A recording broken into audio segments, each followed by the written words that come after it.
Sometimes you take a wig out of the box and the color is just not perfect. But with only a limited number of colors available, sometimes you have to take matters into your own hands.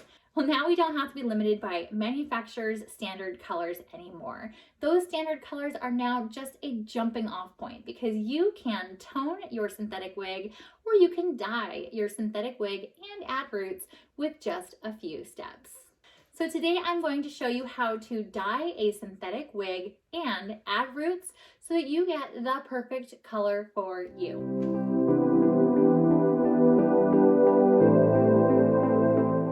Welcome to the Wiggy Woman. I am so excited to be bringing you this tutorial today.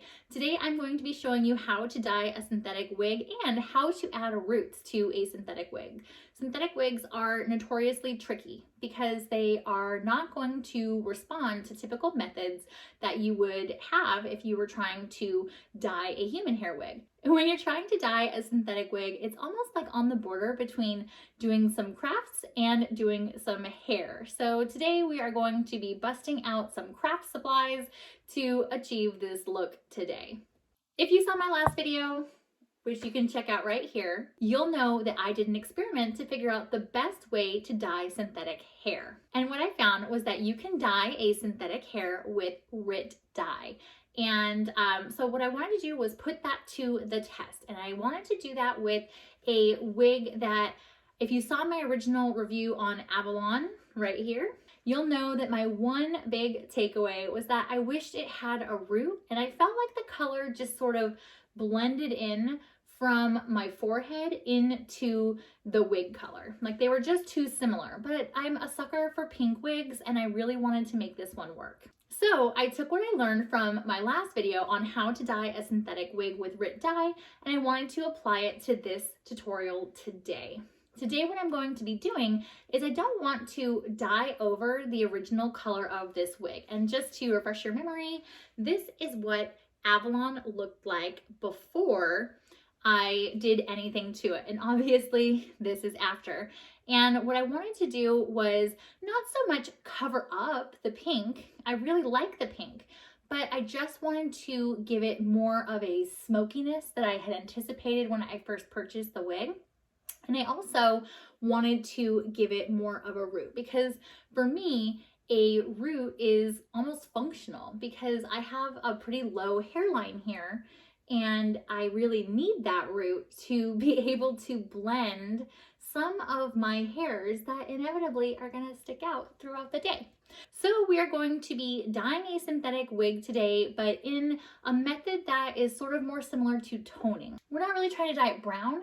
We just want to impart some of that brown pigment, but not cover up the pink that's underneath, kind of as I expected they were going to be when I first bought it, because the color is called Smokey Rose. And then we're going to go back in with another technique to put in a deeper brown root to really set off that part.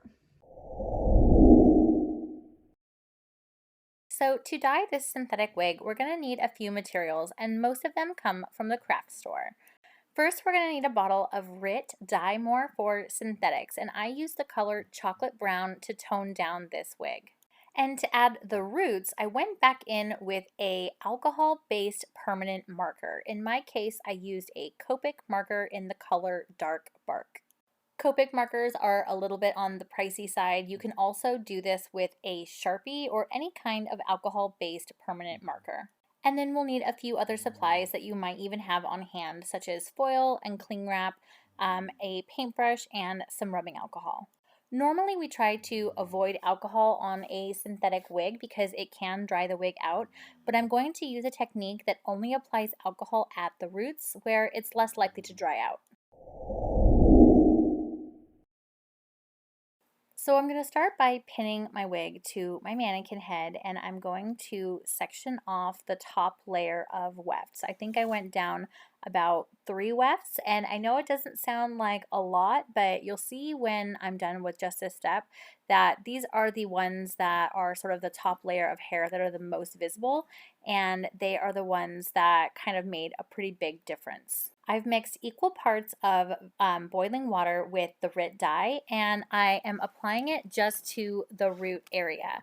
And you'll notice that just because it's so thin, it's just water and dye, so there's really no consistency to it, that gravity is going to take hold on here and it's going to pull that dye down the strand. So I didn't need to pull it down. I really wanted a darker color at the roots. So what I tried to do was just focus on applying color at the roots over and over and over again and allow the dye to gradually sort of pull through on its own so that the roots are constantly saturated with a hot synthetic dye. And you can see as this process goes along, I do have this speeded up quite a bit, that just as I am applying it to the top, it seeps down on its own and sort of distributes in an uneven kind of a way down the strands. My paintbrush only ever really touches like the first quarter, maybe half inch of the hair, but you'll see those roots getting longer and longer with each stroke. You do want to make sure that you protect your workspace as you're doing this because the dye is going to saturate the entire strand, and at the bottom of the strand it is going to drip off. So you'll see that the wefts that I do not want to have colored, I have covered those with a piece of foil, and I also protected my floors, and I wish I had protected my table a little bit more because the dye did drip everywhere. And I just kept going over those roots over and over and over again for about 10 minutes straight, just going around this, horseshoe that is the monofilament part. Again, being very careful not to get the dye on the monofilament, but instead really focusing on the strands themselves and allowing gravity to do its work. And I did this because I really wanted to make sure that the roots were very, very saturated with the dye, and taking the straight dye with the boiling water made sure that the dye that was touching the roots was always as warm as possible, because that helps open up and allow more of the dye to saturate the hair and impart more pigment. You'll see here when I show you this all wrapped up how much of this dye drips down from these roots all the way to the end of the strands and off onto my table. Once this is done, I am going to wrap it up in cellophane for another 30 minutes. Once this color has fully processed, I'm going to rinse it in cold water. All right, so here it is after just that toning process. And since I only dyed the top layers, you can see that the bottom still has that beautiful rose gold, but the top has a lot more of those smokier shades. But again, it's very subtle, which is what I was going for. I really just wanted to kind of add a little bit of smokiness, almost like multi-dimensional color.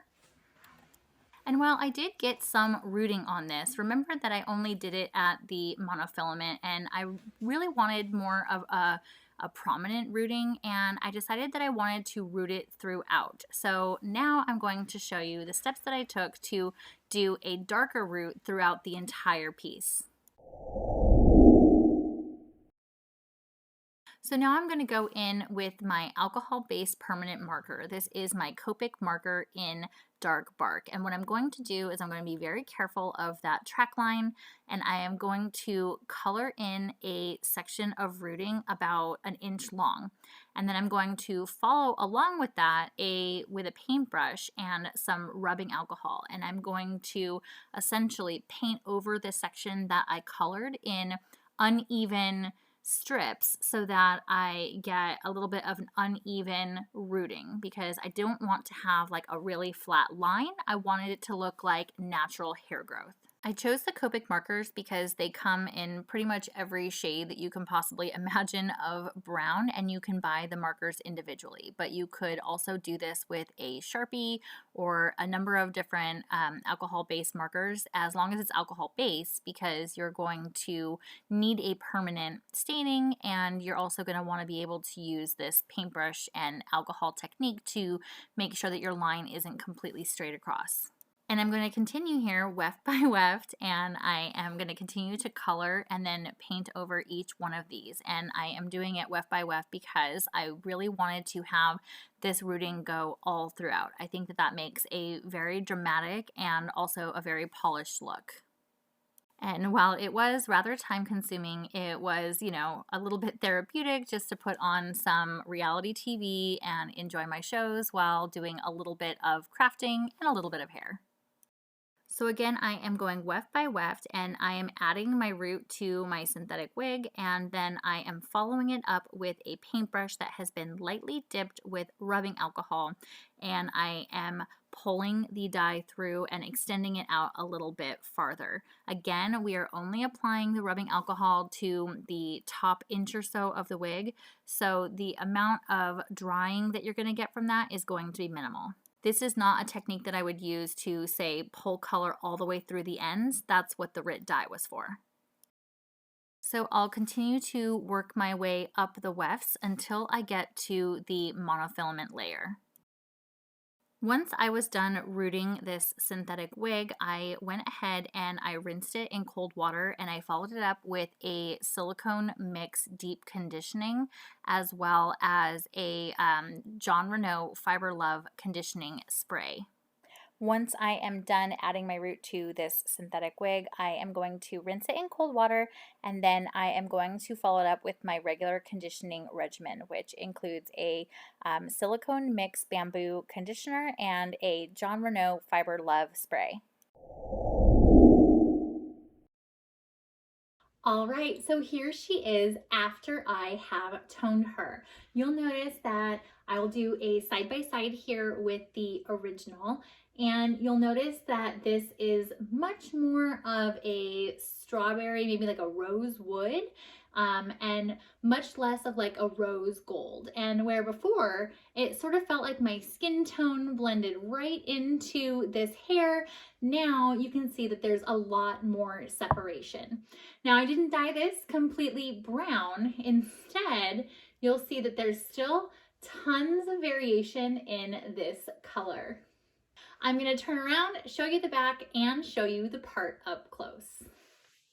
So you can see that even though I only coated the top 3 wefts with that chocolate brown, it did make a pretty decent difference in the top portion of the wig, which I felt was a little bit blonder in the original wig. And now taking a look at that part, you can see that that color goes all the way through and even on the sides. So it helps to cover my really low hairline. Even though it was a lot of work to add those roots throughout, I really think that it made a very dramatic and polished look.